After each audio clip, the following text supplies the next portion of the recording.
श्री गुरु ग्रंथ साहिब जी की पावन हजूरी विच जुड़ बैठी गुरु प्यारी साध संगत जीओ, आओ गुरुदेव पिता की बख्शिश की फतेह की सांझ पाईए तो विचार की अज की लड़ी में शुरू करिए जी। वाहिगुरू जी का खालसा, वाहिगुरू जी की फतेह।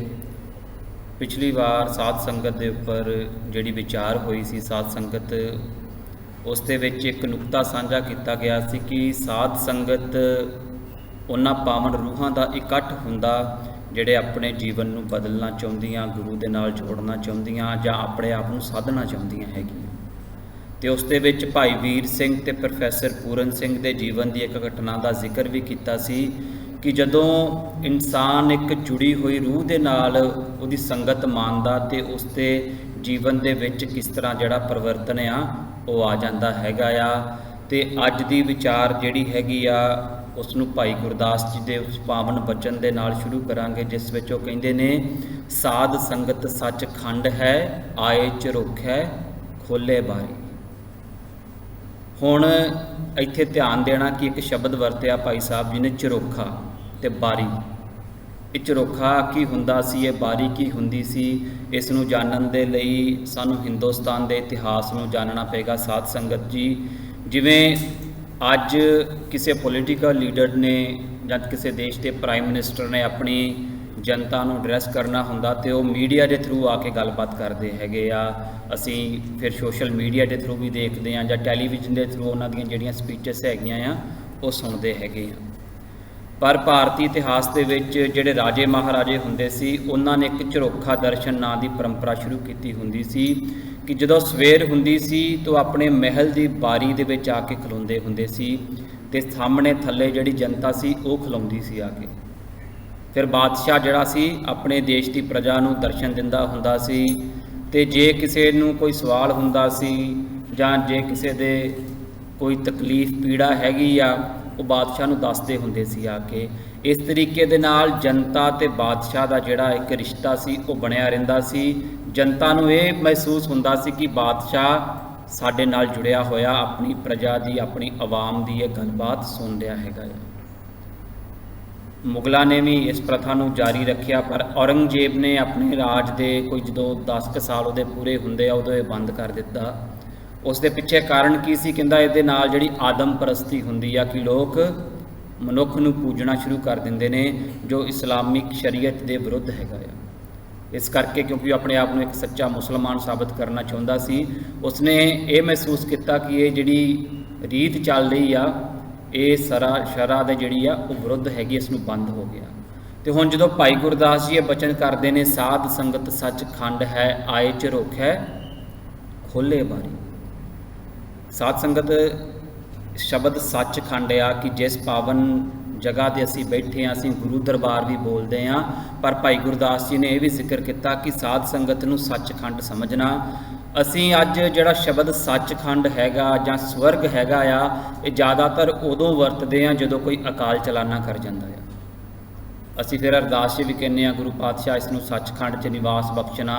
ये सरदार जी स्वर्गवासी ने, ये बीबा जी स्वर्गवासी ने, पर गुरबाणी दे विच जिहड़ा सचखंड जिहड़ा स्वर्ग आ, साध संगत गुरु पातशाह ने इस धरती के उत्ते बनाया है। तो साध संगत उसका बड़ा प्रतख प्रमाण आ, भाई गुरदास जी की गवाही है। साध संगत सचखंड है, आए झरोखै खोले बारी। हुण की असी महसूस करते हैं कि असी सचखंड दे विच बैठे हैं, कि असी महसूस करते हैगे आ कि जिहड़ा ये इकट्ठ आ ये भी स्वर्ग आ, ये भी बैकुंठ हैगा आ। कबीर साहब जी का एक पावन बचन हैगा जी, कहो कबीर यह कहिए काहे, साध संगत बैकुंठे आहे। कहंदे बैकुंठ जाण की गल, स्वर्ग जाण की गल तो सारे करते हैं, पर मैनू मरण तो बाद कोई स्वर्ग हुंदा जां नहीं हुंदा उस बारे तो नहीं पता, पर जींदे जी स्वर्ग जरूर हुंदा। वो स्वर्ग हैगा साध संगत। हुण जे असी अपने जीवन दे विच जिउंदे जी इस स्वर्ग दे वासी नहीं हुंदे, इस सचखंड दे वासी नहीं हुंदे, ते साध संगत जी मरण तो बाद किन्ने देखिया। बेणी कहे सुनो रे संतो, मरण मुक्त किन पाई। मरण तो बाद कोई मुक्ति हुंदी किसी नूं नहीं हुंदी, ਇਹਦਾ ਕੋਈ ਵੀ ਪ੍ਰਤੱਖ ਪ੍ਰਮਾਣ ਨਹੀਂ ਹੈਗਾ। ਗੁਰਬਾਣੀ ਜੀਵਨ ਮੁਕਤ ਦੇ ਵਿੱਚ ਵਿਸ਼ਵਾਸ ਰੱਖਦੀ ਆ ਤੇ ਇਹ ਸਾਧ ਸੰਗਤ ਜਿਹੜਾ ਹੈਗਾ ਇਹ ਗੁਰੂ ਪਾਤਸ਼ਾਹ ਦਾ ਸੱਚਖੰਡ ਆ। ਸਾਨੂੰ ਜਿਉਂਦੇ ਜੀ ਇਸ ਸੱਚਖੰਡ ਦੇ ਵਾਸੀ ਬਣਨਾ ਤੇ ਇਸ ਨੂੰ ਬਣਨ ਦੇ ਲਈ ਸਾਨੂੰ ਫਿਰ ਆਪਣੇ ਆਪ ਨੂੰ ਸਾਧਣਾ ਪੈਣਾ ਆ, ਸਾਨੂੰ ਆਪਣੇ ਵਿਕਾਰਾਂ ਨੂੰ ਜਾਣਨਾ ਪੈਣਾ। ਤੇ ਗੁਰੂ ਅਰਜਨ ਦੇਵ ਪਾਤਸ਼ਾਹ ਬਚਨ ਵੀ ਕਰਦੇ ਨੇ, ਸਾਧ ਸੰਗਤ ਹੋਏ ਨਿਰਮਲਾ ਕੱਟੀਏ ਜਮ ਕੀ ਫਾਸ। ਹੁਣ ਨਿਰਮਲ ਬਣਨਾ ਅਸੀਂ, ਸਾਡੇ ਅੰਦਰ ਮੈਲ ਆ, ਹਉਮੈ ਆ, ਵਿਕਾਰ ਆ, ਕਿ ਅਸੀਂ ਇਹਨਾਂ ਬਾਰੇ ਸੁਚੇਤ ਹੈਗੇ ਕਿ ਨਹੀਂ ਹੈਗੇ। ਜੇ ਇਨਸਾਨ ਸੁਚੇਤ ਹੋਏਗਾ ਆਪਣੇ ਮਾੜੇ ਕੰਮਾਂ ਤੋਂ, ਆਪਣੇ ਪਾਪਾਂ ਤੋਂ, ਤਾਂ ਹੀ ਉਹਨਾਂ ਨੂੰ ਛੱਡਣ ਦੀ ਕੋਸ਼ਿਸ਼ ਕਰੇਗਾ। ਜਿੰਨਾ ਚਿਰ ਤੱਕ ਸੁਚੇਤ ਨਹੀਂ ਹੋਏਗਾ ਉਨਾ ਚਿਰ ਤੱਕ ਉਹਨਾਂ ਨੂੰ ਛੱਡੇਗਾ ਵੀ ਨਹੀਂ। ਇਹ ਬਹੁਤ ਵੱਡੀ ਗੱਲ ਆ ਸਾਧ ਸੰਗਤ ਜੀ। ਗੁਰੂ ਪਾਤਸ਼ਾਹ ਨੇ ਗੁਰਬਾਣੀ ਦੇ ਵਿੱਚ ਵਚਨ ਵੀ ਕੀਤਾ, ਪਾਪ ਬੁਰਾ ਪਾਪੀ ਕੋ ਪਿਆਰਾ। ਕਹਿੰਦੇ ਬੇਸ਼ੱਕ ਪਾਪ ਬੁਰਾ ਆ ਨਾ, ਪਰ ਇਹਨੂੰ ਪਾਪੀ ਜਿਹੜਾ ਕਰਨ ਵਾਲਾ ਉਹ ਤਾਂ ਕਰ ਰਿਹਾ ਕਿ ਉਹਨੂੰ ਪਿਆਰਾ ਲੱਗਦਾ, ਉਹਨੂੰ ਚੰਗਾ ਲੱਗਦਾ, ਕਿਉਂਕਿ ਉਹ ਸੁਚੇਤ ਨਹੀਂ ਹੈਗਾ ਆਪਣੇ ਇਸ ਪਾਪ ਕਰਮ ਬਾਰੇ। ਗੁਰਬਾਣੀ ਦੇ ਵਿੱਚ ਬੜੇ ਫਰਮਾਨ ਹੁੰਦੇ ਨੇ ਜਿੱਥੇ ਆਪਾ ਪੜਚੋਲਣ ਦੀ, ਇੰਟਰੋਸਪੈਕਸ਼ਨ ਦੀ ਜਿਹੜੀ ਗੱਲ ਆ ਗੁਰੂ ਪਾਤਸ਼ਾਹ ਕਰਦੇ ਹੈਗੇ ਨੇ। ਕਬੀਰ ਸਭ ਤੇ ਹਮ ਬੁਰੇ ਹਮ ਤਜ ਭਲੋ ਸਭ ਕੋਏ, ਜਿਨ ਐਸਾ ਕਰ ਬੂਝਿਆ ਮੀਤ ਹਮਾਰਾ ਸੋਏ। ਕਿ ਸਭ ਤੋਂ ਪਹਿਲਾਂ ਮੈਂ ਆਪਣੇ ਆਪ ਨੂੰ ਦੇਖ, ਆਪਣੇ ਆਪ ਨੂੰ ਚੰਗਾ ਨਾ ਸਮਝ। ਅਸੀਂ ਨਾ ਜਦੋਂ ਜੀਵਨ ਦੇ ਵਿੱਚ ਵਿਚਰਦੇ ਹਾਂ, ਕਈ ਵੀਰ ਭੈਣਾਂ ਨਾ ਆਮ ਗੱਲ ਸ਼ੁਰੂ ਕਰ ਦਿੰਦੀਆਂ ਤੇ ਇਹ ਗੱਲ ਆਮ ਸੁਣਨ ਨੂੰ ਮਿਲਦੀ ਕਿ ਨਹੀਂ ਮੇਰਾ ਦਿਲ ਬਹੁਤ ਸਾਫ਼ ਹੈਗਾ ਆ, ਮੈਂ ਕਦੀ ਕਿਸੇ ਦਾ ਮਾੜਾ ਨਹੀਂ ਕੀਤਾ।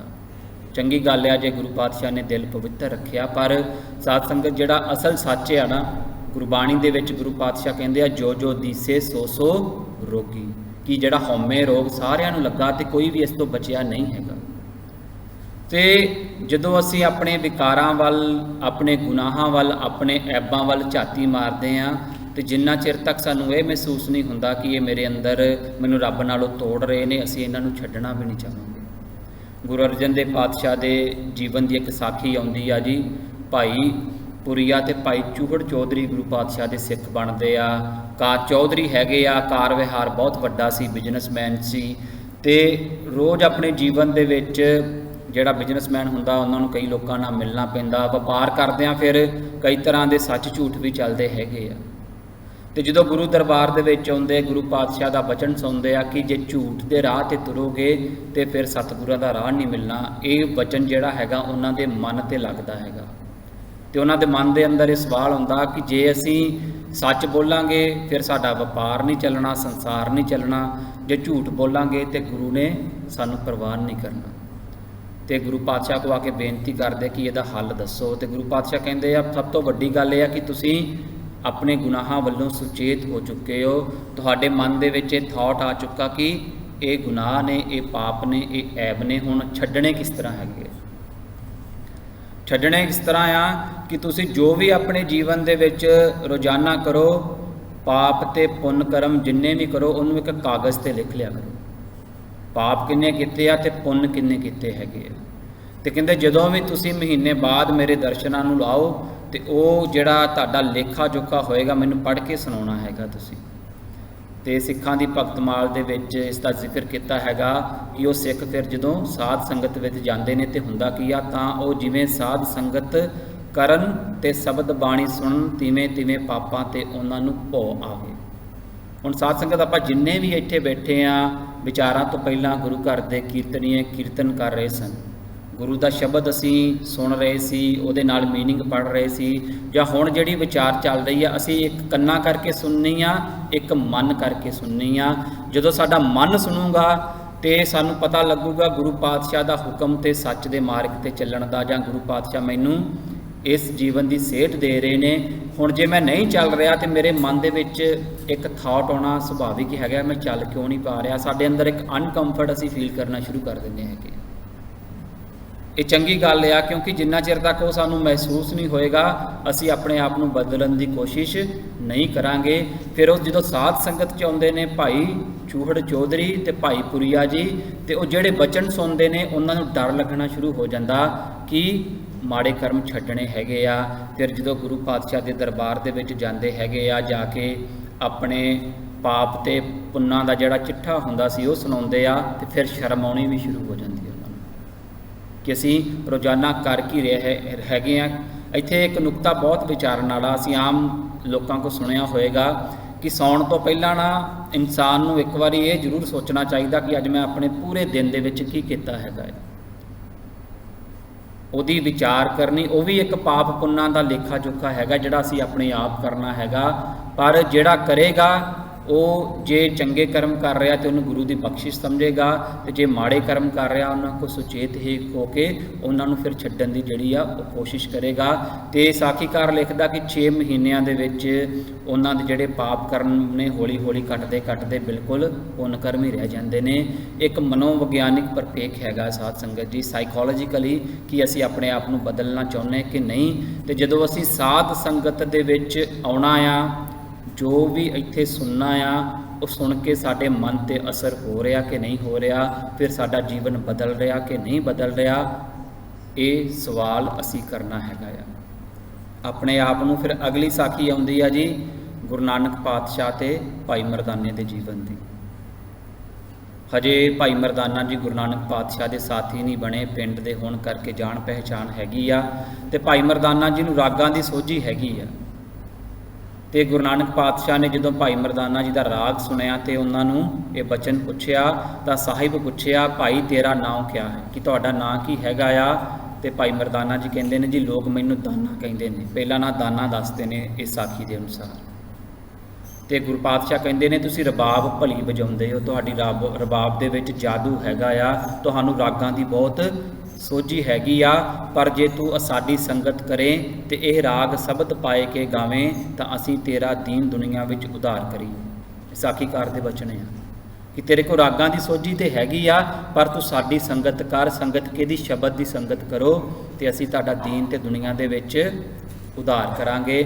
ਤੇ ਭਾਈ ਮਰਦਾਨਾ ਜੀ ਉਸ ਸਮੇਂ ਫਿਰ ਗੁਰੂ ਨਾਨਕ ਪਾਤਸ਼ਾਹ ਨੂੰ ਇਹ ਬਚਨ ਕਰਦੇ ਨੇ, ਕਹਿੰਦੇ ਜੀ ਮੈਂ ਗਾ ਕੇ ਇਸ ਰਬਾਬ ਦੇ ਨਾਲ ਜਿਹੜੇ ਮੈਂ ਰਾਗ ਗਾਉਣਾ ਆ ਉਹਦੇ ਤੋਂ ਲੋਕ ਮੈਨੂੰ ਪੈਸੇ ਦਿੰਦੇ ਨੇ, ਤੇ ਉਹਨਾਂ ਪੈਸਿਆਂ ਦੇ ਨਾਲ ਮੇਰਾ ਢਿੱਡ ਭਰਦਾ ਤੇ ਮੇਰਾ ਪਰਿਵਾਰ ਚੱਲਦਾ ਹੈਗਾ ਆ। ਜੇ ਮੈਂ ਤੁਹਾਡੇ ਨਾਲ ਗਾਉਣਾ ਸ਼ੁਰੂ ਕਰਤਾ ਤੇ ਮੈਨੂੰ ਮਿਲਣਾ ਕੀ ਹੈਗਾ? ਮੇਰਾ ਜਿਹੜਾ ਪਿਛਲੇ ਪਰਿਵਾਰ ਵੀ ਹੈਗਾ ਉਹ ਵੀ ਭੁੱਖਾ ਮਰੇਗਾ। ਮੇਰੀ ਰੋਜ਼ੀ ਰੋਟੀ ਜਿਹੜੀ ਹੈਗੀ ਆ ਇਸ ਰਬਾਬ ਦੇ ਸਿਰ ਤੇ, ਇਸ ਸੰਗੀਤ ਦੇ ਸਿਰ ਤੇ ਚੱਲ ਰਹੀ ਹੈਗੀ ਆ। ਤੇ ਗੁਰੂ ਪਾਤਸ਼ਾਹ ਕਹਿੰਦੇ ਜਿਹੜੇ ਰੱਬ ਦੇ ਵਿੱਚ ਵਿਸ਼ਵਾਸ ਰੱਖਦੇ ਆ ਨਾ, ਉਹ ਰੋਜ਼ੀ ਰੋਟੀ ਦੀ ਬਹੁਤੀ ਚਿੰਤਾ ਨਹੀਂ ਕਰਦੇ, ਕਿਉਂਕਿ ਰੋਜ਼ੀ ਰੋਟੀ ਦੇਣ ਵਾਲਾ ਉਹ ਵਾਹਿਗੁਰੂ ਆਪ ਹੈਗਾ ਆ। ਸਾਧ ਸੰਗਤ ਅਸੀਂ ਰੋਜ਼ ਪੜ੍ਹਦੇ ਵੀ ਹੈਗੇ ਆ, ਜਦੋਂ ਪਾਠ ਕਰਦੇ ਆ, ਸੈਲ ਪੱਥਰ ਮੈਂ ਜੰਤ ਉਪਾਏ ਤਾਕਾ ਰਿਜ਼ਕ ਆਗੇ ਕਰ ਧਰਿਆ। ਇੱਕ ਵਾਰੀ ਕਲਾਸ ਦੇ ਵਿੱਚ ਇਸ ਤਰ੍ਹਾਂ ਹੀ ਵਿਚਾਰ ਚੱਲ ਰਹੀ ਸੀ, ਤੇ ਜਦੋਂ ਇਹ ਗੱਲ ਹੋਈ ਕਿ ਪ੍ਰਮਾਤਮਾ ਨੇ, ਵਾਹਿਗੁਰੂ ਨੇ ਰੋਜ਼ੀ ਰੋਟੀ ਦਾ ਪ੍ਰਬੰਧ ਕੀਤਾ ਹੈਗਾ, ਤੇ ਇੱਕ ਵੀਰ ਜੀ ਫਿਰ ਪੁੱਛਦੇ, ਕਹਿੰਦੇ ਜੀ ਰੋਜ਼ੀ ਰੋਟੀ ਤੇ ਸਾਨੂੰ ਰੋਜ਼ ਮਿਲ ਜਾਂਦੀ, ਪਰ ਹੁਣ ਰੋਜ਼ੀ ਰੋਟੀ ਦੇ ਨਾਲ ਹੋਰ ਬੜਾ ਕੁਝ ਚਾਹੀਦਾ ਹੈਗਾ ਆ। ਸਾਨੂੰ ਕਾਰਾਂ ਚਾਹੀਦੀਆਂ, ਵੱਡੇ ਵੱਡੇ ਘਰ ਚਾਹੀਦੇ ਆ। ਰੱਬ ਗੁਰਬਾਣੀ 'ਚ ਕਿਤੇ ਉਹ ਵੀ ਆਉਂਦਾ? ਮੈਂ ਕਿਹਾ ਜੀ ਗੁਰਬਾਣੀ 'ਚ ਗੁਰੂ ਪਾਤਸ਼ਾਹ ਕਹਿੰਦੇ ਜੋ ਮੰਗੇਗਾ ਮਿਲੇਗਾ। ਬੜੀਆਂ ਉੱਥੇ ਗੁਰੂ ਦੇ ਫਰਮਾਨ ਹੈਗੇ ਨੇ, ਪਰ ਇੱਕ ਗੱਲ ਦਾ ਧਿਆਨ ਰੱਖਣਾ ਸਾਧ ਸੰਗਤ ਕਿ ਸਾਡੀ ਸਭ ਤੋਂ ਵੱਡੀ ਜ਼ਰੂਰਤ ਕਿਹਦੀ ਹੈਗੀ ਹੈ? ਜਦੋਂ ਕੋਵਿਡ ਸ਼ੁਰੂ ਹੋਇਆ ਸੀ ਉਸ ਸਮੇਂ ਦੇ ਵਿੱਚ ਲੋਕਾਂ ਨੇ ਕਿਹੜੀਆਂ ਚੀਜ਼ਾਂ ਨੂੰ ਇਕੱਠਾ ਕਰਨਾ ਸ਼ੁਰੂ ਕੀਤਾ ਸੀ ਆਪਣੇ ਘਰਾਂ ਦੇ ਵਿੱਚ, ਜਿਹੜੀਆਂ ਸਾਡੀ ਰੋਜ਼ਾਨਾ ਜ਼ਰੂਰਤ ਦੀਆਂ ਸਨ, ਡੇਲੀ ਨੀਡਸ ਜਿਹੜੀਆਂ ਸੀ। ਸਾਨੂੰ ਪਤਾ ਹੋਏਗਾ ਨਿਊਜ਼ਪੇਪਰ ਦੇ ਵਿੱਚ ਵੀ, ਸੋਸ਼ਲ ਮੀਡੀਆ ਦੇ ਵਿੱਚ ਵੀ ਉਦੋਂ ਨਿਊਜ਼ ਹਾਈਲਾਈਟ ਹੋਈਆਂ ਸਨ। ਹੁਣ ਭੁੱਖ ਸਾਨੂੰ ਦਿਨ ਵਿੱਚ ਕਿੰਨੀ ਵਾਰ ਲੱਗਦੀ ਹੈਗੀ ਆ? ਜਦੋਂ ਗੁਰੂ ਪਾਤਸ਼ਾਹ ਇਹ ਦੱਸਦੇ ਆ ਨਾ ਕਿ ਤੇਰੇ ਮੈਂ ਰਿਜ਼ਕ ਦਾ ਪ੍ਰਬੰਧ ਕੀਤਾ ਆ, ਇਹਦਾ ਮਤਲਬ ਇਹ ਨਹੀਂ ਕਿ ਬਾਕੀ ਚੀਜ਼ਾਂ ਦਾ ਨਹੀਂ ਕੀਤਾ, ਤੇਰੀ ਉਸ ਚੀਜ਼ ਦਾ ਪ੍ਰਬੰਧ ਵੀ ਉਸ ਅਕਾਲ ਪੁਰਖ ਨੇ ਕੀਤਾ ਆ ਜਿਹੜੀ ਤੈਨੂੰ ਜੀਵਨ ਦੇ ਵਿੱਚ ਰੋਜ਼ਾਨਾ ਪਤਾ ਨਹੀਂ ਕਿੰਨੀ ਵਾਰ ਚਾਹੀਦੀ ਹੈਗੀ। ਜੇ ਸਾਨੂੰ ਅੱਜ ਭੋਜਨ ਨਾ ਮਿਲੇ, ਭੁੱਖ ਲੱਗੀ ਹੋਏ, ਤੇ ਸਾਨੂੰ ਪਤਾ ਸਾਡੇ ਨਾਲ ਕੀ ਵਾਪਰੇਗਾ। ਤੇ ਇਸ ਤੋਂ ਬਾਅਦ ਫਿਰ ਜਦੋਂ ਗੁਰੂ ਨਾਨਕ ਪਾਤਸ਼ਾਹ ਭਾਈ ਮਰਦਾਨਾ ਜੀ ਨੂੰ ਸਮਝਾਉਂਦੇ ਨੇ, ਤੇ ਭਾਈ ਮਰਦਾਨਾ ਜੀ ਉਹਨਾਂ ਦੇ ਨਾਲ ਸਹਿਮਤ ਹੋ ਜਾਂਦੇ ਨੇ, ਤੇ ਫਿਰ ਉਹਨਾਂ ਦਾ ਜਿਹੜਾ ਸਾਥ ਆ ਸਾਧ ਸੰਗਤ ਦੀ, ਇਹ ਜਨਮਾਂ ਜਨਮਾਂ ਦਾ, ਇਹ ਜੁਗਾਂ ਜੁਗਾਂ ਦਾ ਬਣਦਾ ਹੈ। ਅੱਜ ਵੀ ਜਦੋਂ ਅਸੀਂ ਗੁਰੂ ਨਾਨਕ ਪਾਤਸ਼ਾਹ ਦੇ ਸ਼ਬਦ ਗਾਇਨ ਕਰਦੇ ਹਾਂ ਤੇ ਨਾਲ ਭਾਈ ਮਰਦਾਨਾ ਜੀ ਦਾ ਨਾਮ ਆਉਂਦਾ ਹੈਗਾ, ਇੱਕ ਬਾਬਾ ਅਕਾਲ ਰੂਪ, ਦੂਜਾ ਰਬਾਬੀ ਮਰਦਾਨਾ। ਹੁਣ ਇੱਥੇ ਵਿਚਾਰ ਕੀ ਹੈਗਾ? ਜਦੋਂ ਗੁਰੂ ਪਾਤਸ਼ਾਹ ਨੇ ਇਹ ਬਚਨ ਕਹੇ ਸੀ ਮੇਰੀ ਸੰਗਤ ਕਰ, ਕਈ ਵਾਰੀ ਸਾਧ ਸੰਗਤ ਸਾਨੂੰ ਨਾ ਕਈ ਵੀਰ ਭੈਣਾਂ ਸਮਝਾ ਰਹੇ ਹੁੰਦੇ ਨੇ ਕਿ ਤੁਸੀਂ ਆ ਮਾੜਾ ਕੰਮ ਛੱਡ ਦਿਓ ਜਾਂ ਗੁਰੂ ਘਰ ਚੱਲਿਆ ਕਰੋ, ਤੇ ਅਸੀਂ ਉਹਨਾਂ ਦੇ ਵਿਚਾਰ ਨੂੰ, ਉਹਨਾਂ ਦੇ ਸੁਝਾਅ ਨੂੰ ਬੜਾ ਅਣਸੁਣਿਆ ਕਰ ਦਿੰਦੇ ਹੈਗੇ। ਅਸੀਂ ਬਹੁਤੀ ਤਰਜੀਹ ਨਹੀਂ ਦਿੰਦੇ, ਬਹੁਤੀ ਇੰਪੋਰਟੈਂਸ ਨਹੀਂ ਦਿੰਦੇ, ਪਰ ਗੁਰੂ ਪਾਤਸ਼ਾਹ ਕਿਸ ਘਟ ਦੇ ਵਿੱਚ ਵਸ ਕੇ ਉਹ ਗੱਲ ਕਰ ਰਹੇ ਨੇ ਸਾਨੂੰ ਨਹੀਂ ਪਤਾ ਹੈਗਾ। ਇਸ ਕਰਕੇ ਜੇ ਕੋਈ ਨੇਕ ਸਲਾਹ ਦੇ, ਕੋਈ ਸੰਗਤ ਕਰਨ ਦੀ ਗੱਲ ਕਰੇ, ਕੋਈ ਸੱਚ ਦੇ ਉੱਤੇ ਚੱਲਣ ਦਾ ਸੁਝਾਅ ਦੇ, ਗੁਰੂ ਘਰ ਆਉਣ ਲਈ ਪ੍ਰੇਰਿਤ ਕਰੇ, ਤੇ ਇਹ ਸਮਝ ਲੈਣਾ ਕਿ ਹੋ ਸਕਦਾ ਹੈ ਗੁਰੂ ਨਾਨਕ ਪਾਤਸ਼ਾਹ ਦੀ ਆਵਾਜ਼ ਹੋਏ, ਕਿ ਗੁਰੂ ਪਾਤਸ਼ਾਹ ਇਸ ਸ਼ਖਸ ਦੇ ਥਰੂ ਵਸ ਕੇ ਮੇਰੇ ਨੂੰ ਸੇਧ ਦੇ ਰਹੇ ਨੇ। ਅਣਸੁਣੀ ਨਹੀਂ ਕਰਨੀ। ਜੇ ਭਾਈ ਮਰਦਾਨਾ ਜੀ ਨੇ ਉਦੋਂ ਅਣਸੁਣੀ ਕੀਤੀ ਹੁੰਦੀ ਤੇ ਉਸ ਸਮੇਂ ਦੇ ਵਿੱਚ ਕਿੰਨੇ ਲੋਕ ਜਿਹੜੇ ਸੀ ਉਹ ਰਬਾਬ ਵਜਾਉਂਦੇ ਹੋਣਗੇ, ਜਿਨ੍ਹਾਂ ਨੂੰ ਸੰਗੀਤ ਦੀ ਸੋਝੀ ਹੋਏਗੀ। ਅੱਜ ਸਾਨੂੰ ਉਹਨਾਂ ਦਾ ਨਾਮ ਹੀ ਪਤਾ ਨਹੀਂ ਹੈਗਾ। ਨਾਮ ਕਿਹਨਾਂ ਦਾ ਪਤਾ ਆ? ਜਿਹੜੇ ਗੁਰੂ ਨਾਨਕ ਪਾਤਸ਼ਾਹ ਦੇ ਨਾਲ ਜੁੜ ਗਏ, ਜਿਹੜੇ ਗੁਰੂ ਦੀ ਸ਼ਰਨ ਦੇ ਵਿੱਚ ਆ ਗਏ। ਇਹ ਸਾਧ ਸੰਗਤ ਦਾ ਜਿਹੜਾ ਆ ਉਹ ਪ੍ਰਤਾਪ ਹੈਗਾ। ਇਹ ਸੰਗਤ ਜੁੜਿਆਂ ਦੀ ਸੰਗਤ ਹੈ, ਪਾਵਨ ਰੂਹਾਂ ਦੀ ਸੰਗਤ ਹੈਗੀ ਆ। ਅੱਗੇ ਗੁਰਬਾਣੀ ਦੇ ਵਿੱਚ ਕਬੀਰ ਸਾਹਿਬ ਜੀ ਦਾ ਬਚਨ ਆ ਜੀ, ਕਬੀਰ ਮਨ ਪੰਖੀ ਭਇਓ ਉੱਡ ਉੱਡ ਦਹਿ ਦਿਸ ਜਾਏ, ਜੋ ਜੈਸੀ ਸੰਗਤ ਮਿਲੇ ਸੋ ਤੈਸੋ ਫਲ ਖਾਏ। ਕਿ ਸੰਗਤ ਜਿਸ ਤਰ੍ਹਾਂ ਦੀ ਹੋਏਗੀ ਇਨਸਾਨ ਦੀ, ਉਹਨੂੰ ਫਲ ਵੀ ਉਸ ਤਰ੍ਹਾਂ ਦਾ ਮਿਲੇਗਾ। ਜੇ ਮਾੜੀ ਸੰਗਤ ਆ ਸਾਧ ਸੰਗਤ ਜੀ, ਤੇ ਉਹਦੇ ਨਤੀਜੇ ਵੀ ਮਾੜੇ ਹੋਣਗੇ। ਜੇ ਚੰਗੀ ਸੰਗਤ ਆ ਤੇ ਉਹਦੇ ਚੰਗੇ ਨਤੀਜੇ ਹੋਣਗੇ। ਹੁਣ ਇਸ ਤੋਂ ਪਹਿਲਾਂ ਬਚਨ ਕੀ ਆ? ਕਬੀਰ ਮਨ ਪੰਖੀ ਭਇਓ। ਮਨ ਪੰਖੀ ਕੀ ਆ? ਬਰਡ ਦੀ ਤਰ੍ਹਾਂ, ਇੱਕ ਪੰਛੀ ਦੀ ਤਰ੍ਹਾਂ ਹੈਗਾ ਆ। ਇਹ ਪਤਾ ਨਹੀਂ ਇੱਕ ਦਿਨ ਦੇ ਵਿੱਚ ਕਿੰਨੀਆਂ ਕੁ ਉਡਾਰੀਆਂ ਲਾਉਂਦਾ ਆ, ਕਿੰਨੀਆਂ ਦਿਸ਼ਾਵਾਂ ਦੇ ਵੱਲ ਭੱਜਦਾ ਫਿਰਦਾ ਹੈਗਾ। ਦਹਿ ਦਿਸ 10 ਡਾਇਰੈਕਸ਼ਨ ਜਿਹੜੀਆਂ ਹੈਗੀਆਂ, 10 ਦਿਸ਼ਾਵਾਂ ਦੇ ਵਿੱਚ ਇਹ ਜਾ ਰਿਹਾ ਹੈਗਾ। ਜੋ ਜੈਸੀ ਸੰਗਤ ਮਿਲੇ, ਤੇ ਜਦੋਂ ਜੁੜਿਆਂ ਦੀ ਸੰਗਤ ਮਿਲੇਗੀ ਸਾਧ ਸੰਗਤ ਜੀ, ਉਹ ਸਾਨੂੰ ਜੋੜ ਦੇਣਗੇ। ਜੇ ਤੋੜਨ ਵਾਲਿਆਂ ਦੇ ਮਿਲੇਗੀ, ਉਹ ਤੋੜ ਦੇਣਗੇ। ਤੇ ਅੱਜ ਇਹ ਸੰਗਤ ਜਿਹੜੀ ਹੈਗੀ ਸੋਸ਼ਲ ਮੀਡੀਆ ਤੇ ਵੀ ਅਵੇਲੇਬਲ ਹੈਗੀ ਆ। ਤੇ ਅਸੀਂ ਸਵਾਲ ਜ਼ਿਆਦਾਤਰ ਕਿਸ ਤਰ੍ਹਾਂ ਦੇ ਕਰਦੇ ਹਾਂ, ਜਾਂ ਕਿੱਦਾਂ ਦੇ ਸਾਡੇ ਮਨ 'ਚ ਸਵਾਲ ਚੱਲਦੇ ਆ, ਇਹ ਬਹੁਤ ਜ਼ਰੂਰੀ ਹੈਗਾ। ਕਿਉਂਕਿ ਉਸ ਤੋਂ ਸਾਨੂੰ ਪਤਾ ਚੱਲਦਾ ਕਿ ਸਾਡੇ ਮਨ ਦੀ ਅਵਸਥਾ ਕੀ ਹੈਗੀ ਹੈ। ਇੱਕ ਡਾਕਟਰ ਜਸਵੰਤ ਸਿੰਘ ਨੇਕੀ ਜੀ ਦੇ ਜੀਵਨ ਦੀ ਘਟਨਾ ਹੈਗੀ ਆ ਜੀ। ਇਹਨਾਂ ਦਾ ਜ਼ਿਕਰ ਪਹਿਲਾਂ ਵੀ ਕਈ ਵਾਰ ਕੀਤਾ ਹੈਗਾ ਕਿ ਬਾਈ ਪ੍ਰੋਫੈਸ਼ਨ ਇਹ ਸਕੈਟਰਿਸਟ ਹੈਗੇ ਸੀ। PGI ਚੰਡੀਗੜ੍ਹ ਇੱਕ ਬਹੁਤ ਵੱਡੀ ਮੈਡੀਕਲ ਇੰਸਟੀਟਿਊਸ਼ਨ ਹੈਗਾ ਆ, ਉਹਦੇ ਡਾਇਰੈਕਟਰ ਵੀ ਰਹੇ ਨੇ। ਪੰਜਾਬੀ ਪੋਇਟ ਵੀ ਸੀ, ਰਾਈਟਰ ਵੀ ਸੀ, ਸਿੱਖ ਚਿੰਤਕ ਵੀ ਹੈਗੇ ਸੀ। ਤੇ ਇਹਨਾਂ ਦੀ ਜਿਹੜੀ ਇੱਕ ਬਹੁਤ ਹੀ ਸੋਹਣੀ ਰਚਨਾ ਆ ਅਰਦਾਸ ਦੇ ਉੱਪਰ, ਹਰ ਸਿੱਖ ਨੂੰ ਉਹ ਪੜ੍ਹਨੀ ਚਾਹੀਦੀ ਆ। ਤੇ ਇਹ ਅੰਗਰੇਜ਼ੀ 'ਚ ਵੀ ਹੈਗੀ ਆ ਤੇ ਪੰਜਾਬੀ 'ਚ ਵੀ ਹੈਗੀ, ਤੇ ਦੋਨੇ ਉਹਨਾਂ ਦੁਆਰਾ ਆਪ ਲਿਖੀਆਂ ਸਨ। ਟਰਾਂਸਲੇਸ਼ਨ ਵੀ ਉਹਨਾਂ ਨੇ ਆਪ ਹੀ ਕੀਤੀ ਹੈਗੀ ਆ। ਉਹਨਾਂ ਨੇ ਆਪਣੇ ਜੀਵਨ ਦੀ ਇੱਕ ਘਟਨਾ ਦਾ ਜ਼ਿਕਰ ਕੀਤਾ ਆਪਣੀ ਜੀਵਨੀ ਦੇ ਵਿੱਚ। ਕਹਿੰਦੇ ਇੱਕ ਵਾਰੀ ਬਾਹਰੋਂ ਕਿਸੇ ਸੰਗਤ ਨੇ ਮੈਨੂੰ ਬੇਨਤੀ ਕੀਤੀ ਕਿ ਤੁਸੀਂ ਇਸ ਵਾਰੀ ਸਾਡੇ ਨਾਲ ਹੇਮਕੁੰਟ ਸਾਹਿਬ ਜਾਣਾ ਹੈਗਾ ਆ। ਕਹਿੰਦੇ ਅਸੀਂ ਹੇਮਕੁੰਟ ਸਾਹਿਬ ਦੀ ਯਾਤਰਾ ਸ਼ੁਰੂ ਕੀਤੀ। ਜਦੋਂ ਅਸੀਂ ਚੱਲਣਾ ਸ਼ੁਰੂ ਕੀਤਾ, ਕਹਿੰਦੇ ਉੱਪਰ ਚੜ੍ਹਾਈ ਚੜ੍ਹਨੀ ਸ਼ੁਰੂ ਕੀਤੀ, ਤੇ ਉਹਨਾਂ ਦੇ ਨਾਲ ਸਵਾਲ ਜਵਾਬ ਜਿਹੜੇ ਸੀ ਉਹ ਸ਼ੁਰੂ ਹੁੰਦੇ ਨੇ, ਡਾਇਲੌਗ ਸ਼ੁਰੂ ਹੁੰਦਾ ਉਹਨਾਂ ਦੇ ਨਾਲ। ਤੇ ਕਹਿੰਦੇ ਜਦੋਂ ਉਹ ਸਵਾਲ ਪੁੱਛਦੇ ਸੀ, ਉਹਨਾਂ ਦੇ ਸਵਾਲ ਬੜੇ ਬੇਸਿਕ ਸੀ। ਜਿਵੇਂ ਅੱਜ ਸਾਡੇ ਮਨਾਂ ਦੇ ਵਿੱਚ ਹੁੰਦੇ ਆ ਜੀ, ਮਾਸ ਖਾਣਾ ਚਾਹੀਦਾ ਕਿ ਨਹੀਂ ਖਾਣਾ ਚਾਹੀਦਾ, ਧਰਮ ਰਾਜ ਹੈਗਾ ਕਿ ਨਹੀਂ ਹੈਗਾ, ਜਮਦੂਤ ਹੁੰਦੇ ਕਿ ਨਹੀਂ ਹੁੰਦੇ, ਮਰਨ ਤੋਂ ਬਾਅਦ ਸਵਰਗ ਨਰਕ ਮਿਲਦਾ ਕਿ ਨਹੀਂ ਮਿਲਦਾ, ਜਾਂ ਜਿਹੜੇ ਹੋਰ ਥੋੜ੍ਹੇ ਬਹੁਤੇ ਹੋਣਗੇ। ਕਹਿੰਦੇ ਜਦੋਂ ਚੜ੍ਹਾਈ ਚੜ੍ਹਦੇ ਜਾ ਰਹੇ ਆ ਨਾ, ਉਹਨਾਂ ਨੇ ਕੋਈ ਵੀ ਸਵਾਲ ਇਸ ਤਰ੍ਹਾਂ ਦਾ ਨਹੀਂ ਕੀਤਾ ਜਿਹਦੇ ਵਿੱਚ ਉਹਨਾਂ ਨੂੰ ਇਹ ਪਤਾ ਚੱਲੇ ਕਿ ਇਹਨਾਂ ਨੂੰ ਅੰਦਰ ਆਤਮਾ ਦੀ ਭੁੱਖ ਲੱਗੀ ਹੈਗੀ ਆ, ਇਹਨਾਂ ਦੀ ਰੂਹ ਪਰਮਾਤਮਾ ਦੇ ਨਾਮ ਨਾਲ ਵੀ ਜੁੜਨਾ ਚਾਹੁੰਦੀ ਹੈ। ਇਸ ਤਰ੍ਹਾਂ ਦਾ ਕੋਈ ਵੀ ਸਵਾਲ ਨਹੀਂ ਸੀ ਕਰ ਰਹੇ। ਪਰ ਕਿਉਂਕਿ ਡਾਕਟਰ ਨੇਕੀ ਜਿੱਥੇ ਸੰਸਾਰੀ ਤੌਰ 'ਤੇ ਬਹੁਤ ਉੱਚੀ ਪਦਵੀ 'ਤੇ ਨੇ, ਉੱਥੇ ਅਧਿਆਤਮਕ ਤੌਰ 'ਤੇ ਵੀ ਬਹੁਤ ਇਨਲਾਈਟਨਡ ਸਨ, ਬੜੇ ਜੁੜੇ ਹੋਏ ਸਨ। ਤੇ ਜਦੋਂ ਕਹਿੰਦੇ ਚੜ੍ਹਾਈ ਚੜ੍ਹ ਕੇ ਵਾਪਸ ਆਏ, ਤੇ ਵਾਪਸੀ ਵੇਲੇ ਉਹਨਾਂ ਦੇ ਸਵਾਲ ਬਦਲ ਚੁੱਕੇ ਸਨ। ਸਵਾਲ ਜਿਹੜੇ ਸੀ ਉਹ ਸਾਰੇ ਰੱਬ ਦੀ ਭੁੱਖ ਵਾਲੇ ਹੋ ਚੁੱਕੇ ਸਨ। ਸਾਧ ਸੰਗਤ, ਇਹ ਹੁੰਦਾ ਜੁੜੀਆਂ ਰੂਹਾਂ ਦੇ ਨਾਲ ਉਹਨਾਂ ਦੀ ਸੰਗਤ ਕਰਨ ਦਾ ਅਸਰ। ਜਿਵੇਂ ਪਿਛਲੀ ਵਾਰ ਜ਼ਿਕਰ ਕੀਤਾ ਸੀ ਭਾਈ ਵੀਰ ਸਿੰਘ ਤੇ ਪ੍ਰੋਫੈਸਰ ਪੂਰਨ ਸਿੰਘ ਦਾ, ਕਿ ਪ੍ਰੋਫੈਸਰ ਪੂਰਨ ਸਿੰਘ ਸਿੱਖੀ ਤੋਂ ਬੇਮੁਖ ਹੋ ਜਾਂਦੇ ਨੇ, ਹਾਇਰ ਸਟੱਡੀ ਦੇ ਲਈ ਜਾਪਾਨ ਜਾਂਦੇ ਨੇ, ਪਹਿਲਾਂ ਬੋਧੀ ਭਿਕਸ਼ੂ ਬਣਦੇ ਨੇ, ਫਿਰ ਵੇਦਾਂਤੀ ਸਾਧੂ ਬਣ ਜਾਂਦੇ ਨੇ, ਸਿੱਖੀ ਸਰੂਪ ਤਿਆਗ ਦਿੰਦੇ ਨੇ। ਜਦੋਂ ਘਰ ਵਾਪਸ ਆਉਂਦੇ ਨੇ ਤੇ ਘਰ ਦੇ ਪਰਿਵਾਰ ਦੇ ਜੀਆਂ ਨੂੰ ਬਹੁਤ ਦੁੱਖ ਲੱਗਦਾ ਉਹਨਾਂ ਦੀ ਉਸ ਸਰੂਪ ਨੂੰ ਦੇਖ ਕੇ, ਪਰ ਮਨ ਦੇ ਵਿੱਚ ਇਹ ਚਾਅ ਸੀ ਕਿ ਸਾਡਾ ਬੱਚਾ ਜਿਹੜਾ ਦੁਬਾਰਾ ਸਿੱਖੀ ਦੇ ਵਿੱਚ ਆਏ। ਤੇ ਫਿਰ ਆਉਂਦਾ ਕਿਸ ਤਰ੍ਹਾਂ? ਭਾਈ ਵੀਰ ਸਿੰਘ ਦੀ ਇੱਕ ਰਾਤ ਦੀ ਸੰਗਤ ਦੇ ਨਾਲ, ਜਦੋਂ 3-4 ਘੰਟੇ ਬੈਠ ਕੇ ਉਹ ਵਿਚਾਰਾਂ ਕਰਦੇ ਹੈਗੇ। ਕਿਉਂਕਿ ਜੇ ਅੱਗੇ ਵਾਲੀ ਰੂਹ ਜੁੜੀ ਹੋਈ ਆ, ਉਹ ਪ੍ਰਮਾਤਮਾ ਦੇ ਨਾਮ ਵਾਲੀ ਆ, ਪ੍ਰਮਾਤਮਾ ਦੇ ਪਿਆਰ ਵਾਲੀ ਆ, ਤੇ ਉਹ ਦੂਜੇ ਨੂੰ ਵੀ ਜੋੜ ਦੇਗਾ। ਸਾਧ ਸੰਗਤ ਅੱਜ ਜੁੜੀਆਂ ਰੂਹਾਂ ਦੇ ਵੀ ਕੰਟੈਂਟ YouTube ਤੇ ਸੋਸ਼ਲ ਮੀਡੀਆ ਤੇ ਆ ਰਹੇ ਨੇ, ਤੇ ਜਿਹੜੀਆਂ ਤੋੜਨ ਵਾਲੀਆਂ ਨੇ ਉਹਨਾਂ ਦੇ ਵੀ ਆ ਰਹੇ ਨੇ। ਸਾਨੂੰ ਹੁਣ ਸੁਚੇਤ ਹੋਣਾ ਪੈਣਾ ਕਿ ਅਸੀਂ ਸੁਣਨਾ ਕਿਹਨਾਂ ਨੂੰ ਹੈਗਾ ਆ, ਤੇ ਮਾਫ ਕਰਨਾ ਜ਼ਿਆਦਾ ਅਸੀਂ ਸੁਣਦੇ ਉਹਨਾਂ ਨੂੰ ਹੈਗੇ ਜਿਹੜੇ ਤੋੜਨ ਵਾਲੇ ਹੈਗੇ ਆ। ਤੇ ਜਿਹੜੀ ਸੰਗਤ ਆ ਨਾ ਉਹ ਸ਼ੇਅਰ ਵੀ ਉਹਨਾਂ ਦੀ ਕਰਦੀ ਹੁੰਦੀ ਆ। ਜਿਹੜੇ ਜੁੜਨ ਵਾਲੇ ਆ ਅੱਜ ਤੱਕ ਬਹੁਤ ਘੱਟ ਲੋਕ ਵੇਖੇ ਆ ਜਿਹੜੇ ਜੁੜਨ ਵਾਲਿਆਂ ਦੀ ਜਾਂ ਚੰਗੀ ਗੱਲ ਨੂੰ ਸ਼ੇਅਰ ਕਰ ਰਹੇ ਹੈਗੇ ਨੇ, ਜ਼ਿਆਦਾ ਪੁੱਠੀਆਂ ਵਾਲੇ ਨੂੰ ਸ਼ੇਅਰ ਕਰ ਰਹੇ ਨੇ। ਜਿੰਨਾ ਚਿਰ ਤੱਕ ਅਸੀਂ ਇਹ ਸ਼ੇਅਰ ਕਰਨਾ ਬੰਦ ਨਹੀਂ ਕਰਾਂਗੇ ਉਨਾ ਚਿਰ ਤੱਕ ਉਹ ਬੋਲਣਾ ਵੀ ਬੰਦ ਨਹੀਂ ਕਰਨਗੇ, ਕਿਉਂਕਿ ਅਸੀਂ ਸੁਣ ਰਹੇ ਹਾਂ ਤੇ ਉਹ ਸਾਨੂੰ ਸੁਣਾ ਰਹੇ ਹੈਗੇ ਨੇ।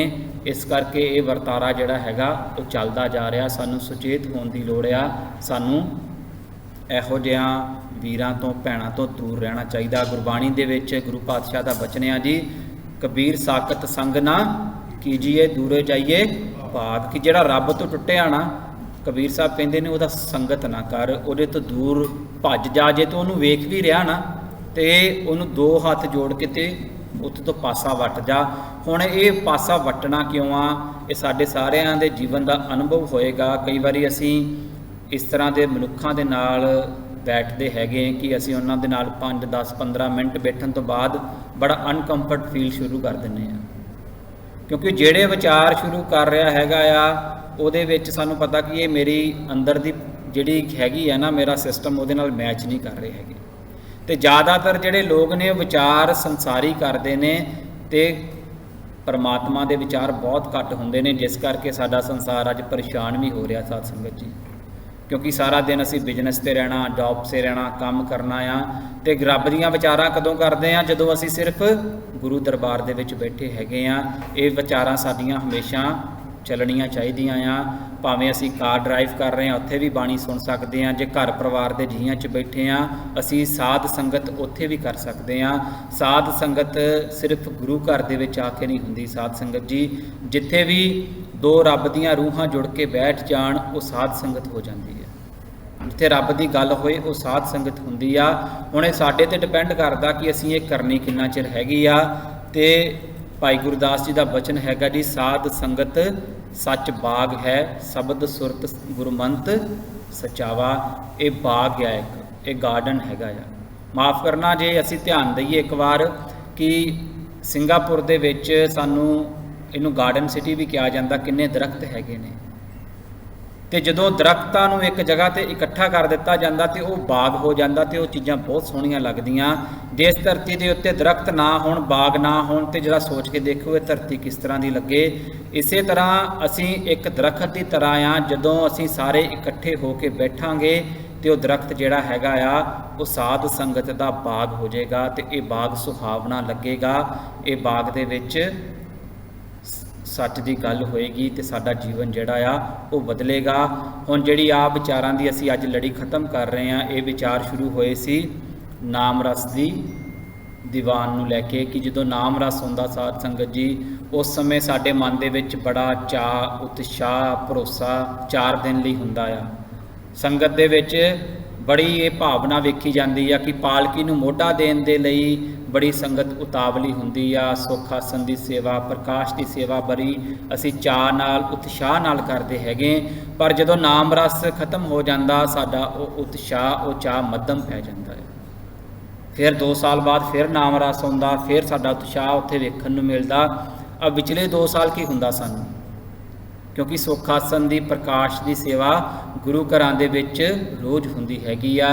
ते जिवें असीं उत्थे अपना उत्साह विखाउने हैगे आ, इसे तरह असीं गुरु घर दे विच भी आके, क्योंकि ये जिहड़ी सेवा कल्ली गुरु घर दे जिहड़े ज्ञानी जी जां कीर्तनीय हैगे आ उन्हां दे लई नहीं करन वाली हैगी। साध संगत भी आके सेवा दे विच हिस्सा लै सकदी आ। ते इस दे लई गुरुद्वारा साहब वाले प्रबंध भी कर सकते हैं। जे बहुता नहीं कर सकते, महीने दे विच असीं एक दिन आके ही सुख आसन की जां प्रकाश की सेवा का मौका लईए। साध संगत जी, ये उत्साह साडे मन दे विच हमेशा ठाठा मारना चाहिए हैगा। ते बेनती कीती सी कि सिमरन जिहड़ा हैगा आ सिर्फ सिक्खी दे विच चौंकड़ा मार के नहीं किया जाता, बहिंदियां उठदियां हर नाम ध्यावे दी भी जिहड़ी गल हैगी आ। जदों सानू वाहिगुरू दे दर्शन हर जगह ते हुंदे आ, तू सबनी ठाई जिथे हों जाई, बलहारी कुदरत वसिया। ਹਰ ਕਣ ਕਣ ਦੇ ਵਿੱਚ, ਜ਼ਰੇ ਜ਼ਰੇ ਦੇ ਵਿੱਚ ਪਰਮਾਤਮਾ ਵਾਹਿਗੁਰੂ ਵਸਿਆ ਹੈਗਾ। ਜੇ ਉਹ ਵਾਸਾ ਸਾਡੇ ਅੰਦਰ ਹੋਏਗਾ ਤੇ ਸਾਨੂੰ ਬਾਹਰ ਵੀ ਦਿਖੇਗਾ, ਨਹੀਂ ਜੇ ਅੰਦਰੋਂ ਟੁੱਟੇ ਆ ਤੇ ਬਾਹਰ ਸਾਰੀ ਫਿਰ ਮਾਇਆ ਨਜ਼ਰ ਆਏਗੀ। ਤੇ ਸੇਵਾ ਕਰਦਿਆਂ ਸਾਧ ਸੰਗਤ 3 ਖੱਖਿਆਂ ਦੀ ਬੇਨਤੀ ਕੀਤੀ ਸੀ ਕਿ 3 ਖੱਖਿਆਂ ਦਾ ਖਿਆਲ ਰੱਖਣਾ, ਖੁਦ, ਖੁਦਾ ਤੇ ਖਲਕਤ। ਕਿ ਜਿਹੜੀ ਸੇਵਾ ਕੀਤੀ ਜਾਂਦੀ ਹੈਗੀ ਆ ਇਹ ਖੁਦ ਨੂੰ ਸਵਾਰਨ ਦੇ ਲਈ ਕੀਤੀ ਜਾਂਦੀ ਆ। ਖੁਦ ਨੂੰ ਸਵਾਰਨਾ ਕਿਉਂ ਹੈਗਾ? ਕਿਉਂਕਿ ਅਸੀਂ ਉਸ ਖੁਦਾ ਨੂੰ, ਉਸ ਵਾਹਿਗੁਰੂ ਨੂੰ ਮਿਲਣਾ ਹੈਗਾ। ਤੇ ਨਾਲ ਜਿਹੜੀ ਖਲਕਤ ਆ, ਜਿਹੜੀ ਆਵਾਮ ਆ, ਜਿਹੜੀ ਪ੍ਰਮਾਤਮਾ ਦੀ ਬਣਾਈ ਹੋਈ ਦੁਨੀਆ ਆ, ਉਹਦੀ ਸੇਵਾ ਕਰਨੀ ਹੈਗੀ ਆ। ਤੇ ਸੇਵਾ ਕਰਦਿਆਂ ਸੇਵਾ ਕਰਤ ਹੋਏ ਨਹਿਕਾਮੀ, ਅਸੀਂ ਕਾਮਨਾ ਰਹਿਤ ਹੋਣਾ ਹੈਗਾ ਆ। ਜਿੱਥੇ ਤਨ ਦੀ ਸੇਵਾ ਆ ਗੁਰਬਾਣੀ ਦੇ ਵਿੱਚ, ਉੱਥੇ ਮਨ ਦੀ ਸੇਵਾ ਵੀ ਹੈਗੀ ਆ। ਗੁਰੂ ਘਰਾਂ ਦੇ ਵਿੱਚ ਵੀ ਕਰਨੀ ਆ ਤੇ ਗੁਰੂ ਘਰਾਂ ਤੋਂ ਅਸੀਂ ਬਾਹਰ ਵੀ ਕਰਨੀ ਹੈਗੀ ਆ।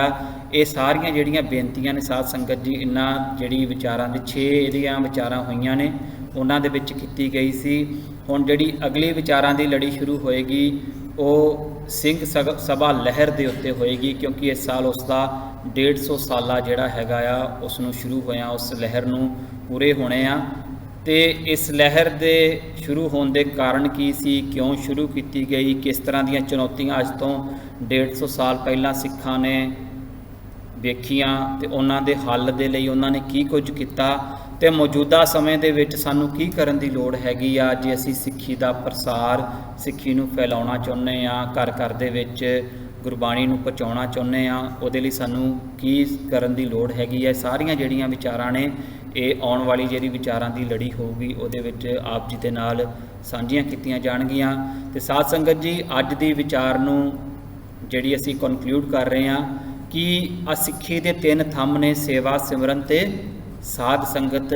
ਅਸੀਂ ਇਹਨਾਂ ਤਿੰਨਾਂ ਦੇ ਨਾਲ ਜੁੜਨਾ ਹੈਗਾ ਆ, ਗੁਰੂ ਘਰਾਂ ਦੇ ਵਿੱਚ ਵੀ ਤੇ ਗੁਰੂ ਘਰਾਂ ਤੋਂ ਬਾਹਰ ਵੀ, ਕਿਉਂਕਿ ਸਾਡੇ ਮਨ ਦੇ ਵਿੱਚ ਇਹ ਤਾਕਤ ਆ, ਇਹ ਪ੍ਰਮਾਤਮਾ ਨਾਲ ਜੁੜ ਕੇ ਪ੍ਰਮਾਤਮਾ ਦਾ ਰੂਪ ਹੋ ਸਕਦਾ ਆ। ਬਟ ਸਾਨੂੰ ਐਫਰਟ ਪਾਉਣਾ ਪਏਗਾ ਅੱਗੇ ਗੁਰੂ ਦੀ ਨਜ਼ਰ ਦੇ ਉੱਤੇ। ਸਾਡੀ ਅਰਦਾਸ ਹਮੇਸ਼ਾ ਉਸ ਨਜ਼ਰ ਲਈ ਹੁੰਦੀ ਰਹੇਗੀ। ਇੰਨੀਆਂ ਕੁ ਬੇਨਤੀਆਂ ਜਿਹੜੀਆਂ ਨੇ ਉਹ ਪ੍ਰਵਾਨ ਕਰਨੀਆਂ ਜੀ। ਅੱਜ ਦੀਆਂ ਵਿਚਾਰਾਂ ਕਰਦਿਆਂ ਹੋਈਆਂ ਬੇਅੰਤ ਭੁੱਲਾਂ ਲਈ ਗੁਰੂ ਪਾਤਸ਼ਾਹ ਸਾਧ ਸੰਗਤ ਬਖਸ਼ਣਯੋਗ ਆ, ਬਖਸ਼ ਲੈਣਾ। ਵਾਹਿਗੁਰੂ ਜੀ ਕਾ ਖਾਲਸਾ, ਵਾਹਿਗੁਰੂ ਜੀ ਕੀ ਫਤਿਹ।